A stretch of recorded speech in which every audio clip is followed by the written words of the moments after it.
Hey, this is Patrick with Fstoppers, and we are out here at Winter Park right now doing a little skiing and snowboarding.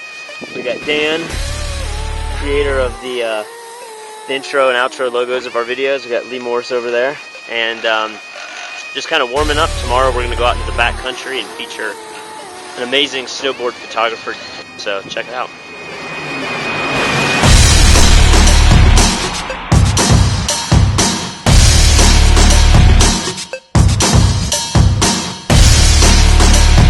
My name's Dave Boyle, and I'm a professional snowboard photographer.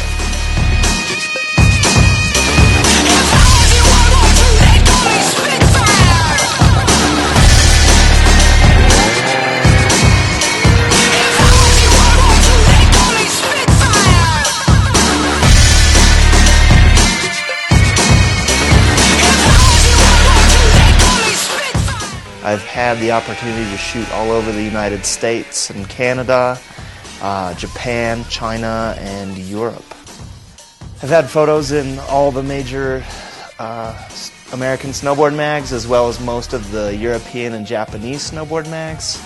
I have the cover of the 2009 Pleasure photo annual, and I shoot the X Games for ESPN. We are near the top of Vail Pass right now. We just snowmobiled probably about 5 miles into the backcountry to this jump zone that we know about. And we got here, and an older jump that had been built earlier in the season happened to still be here. It hadn't totally melted away. So what we're doing is we're fixing it up a little bit. It had melted down a few feet, so we're stacking it up, making it a few feet taller. We're doing it because it's pretty much already here, and it's only about a half-hour setup as opposed to a 2-hour build is what it would normally take to get a jump about this size.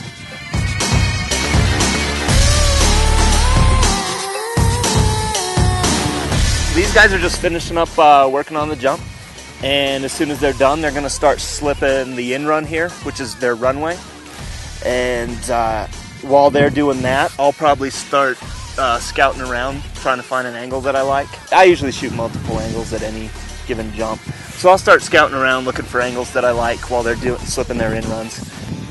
They'll probably do a game of rock, paper, scissors to see who goes first, and then they'll start chucking off of this thing. It's kind of an unwritten rule in snowboard photography that you need to get what they're jumping off of as well as where they're landing. I don't want it to be a super stock shot with nothing but snow and sky. Anywhere down here is going to be good because you can see the top of the kicker where they're coming off, and you can see where they're going to land. You want to try and tell kind of a story with your shot. I always shoot a bunch of frames, and then that way you can pick and choose the frame that you like out of that. Obviously when you're flashing something, you only do one frame, so you really got to be on it as far as getting that peak of the action. But for this, I'm just going to bang off a bunch of frames and pick and choose.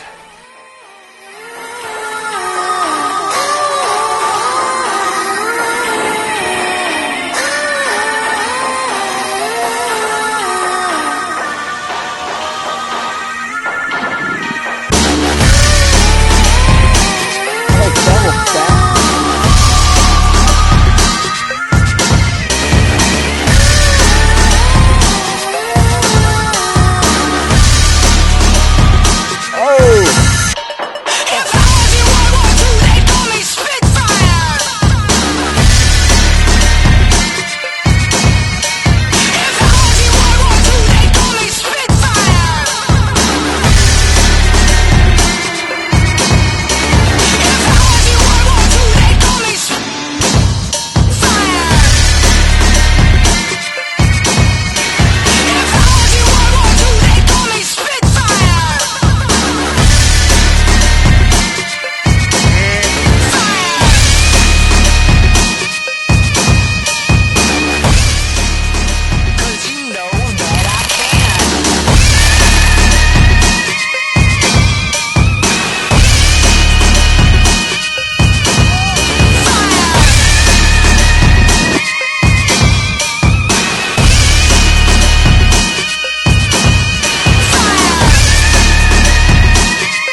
I shoot all Canon stuff.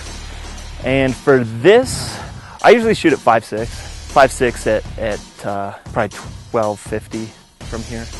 So we're getting whipped around this turn here with the sled to get enough speed to clear the gap. So they're going to be towing behind a snowmobile to get speed, which means that they don't have enough natural speed from the hill above it to get enough speed to hit this jump to make it to the landing. So the snowmobile will be speeding towards the jump with a guy on a rope behind it, and then before the snowmobile gets to the jump, he's going to jam on the brakes, and the guy's going to shoot past him. So what I'm doing here is setting up, I'll do a Lumidyne on one side and Elechrome on the other side. My Elecchrome's a lot bigger and a lot more powerful. And I usually only use this as sort of like a backlight or a rim light maybe, and usually my Elechrome I use as the main light.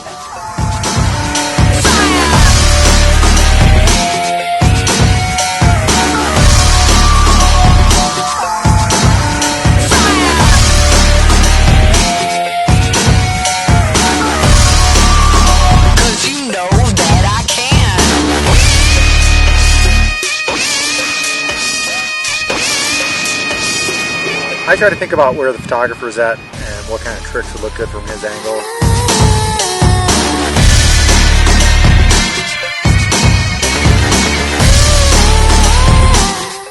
Right now we're at the scene of one of my favorite photos that I think I've ever gotten, and by far one of the gnarliest things I've ever seen happen in real life. It's this road gap. I shot a professional snowboarder and a good friend of mine. His name's Marius Otterstadt.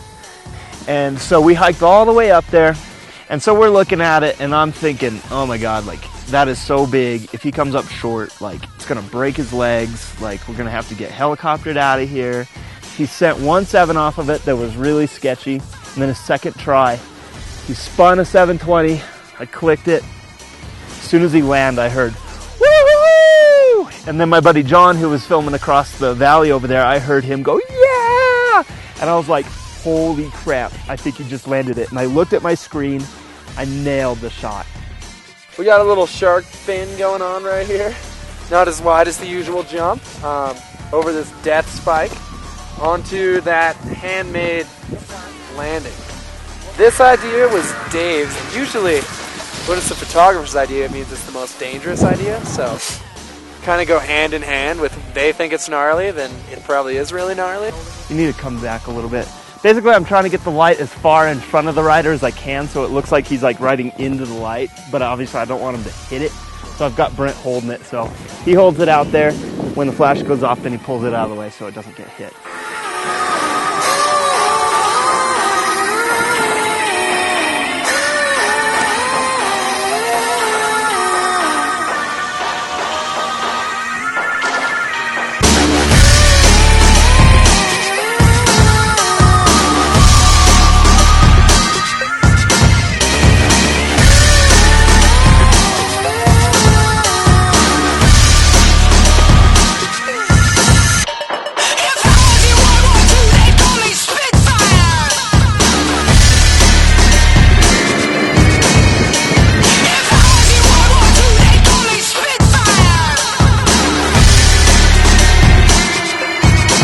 I tried to wrestle the top of the log and it ended up wrestling me. Oh! I zigged when I should have zagged, I guess.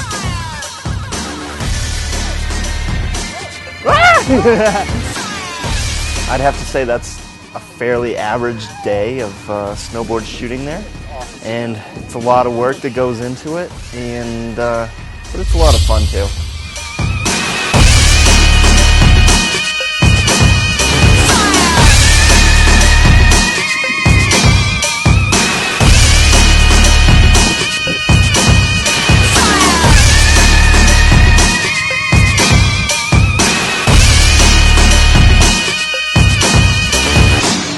Richter Nar to the scale of 17.